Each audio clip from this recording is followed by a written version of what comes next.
Hello ဒီနေ့မှာတော့ဝက်ဥကျယ်လေးချက်စားဖြစ်ပါတယ်။ပါဝင်ပစ္စည်းလေးတွေလည်းပြင်ဆင်ထားပါတယ်။စေချောတန်းစင်ပြီးရဲ့ဝက်ဥတွေကိုထောင်းထားတဲ့ချင်းစားအရသာမှုန့်ပြုံးမဆလာကြာညွန့်နဲ့နက်နက်ပွန်းထည့်ပြီးနှက်ထားပေးပါမယ်။ပါလီထားတဲ့ကျက်သွန်လေးကိုစနှုံးမှုန့်နဲ့အရင်စီတတ်ပါမယ်။သွန်လေးနွမ်းလာရင်ကျက်သွန်ဖြူနဲ့ငရုတ်ဒီတောင်းလေးထည့်ပေးပါမယ်။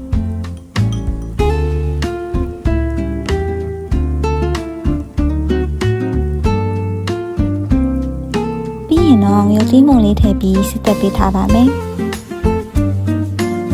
ပြီးရင်တော့ခုနနှက်ထားတဲ့ဝက်ဥလေးတွေထည့်ပြီးရေကုန်သွားတဲ့အထိကြော်ထားပေးရပါမယ်ရှင်။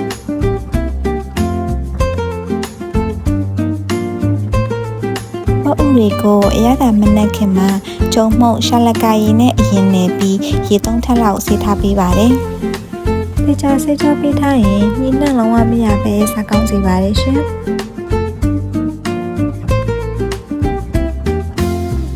နူးနူးအီလေးဖြစ်အောင်ရေ3ရေလောက်တည်ပေးပါရရှင်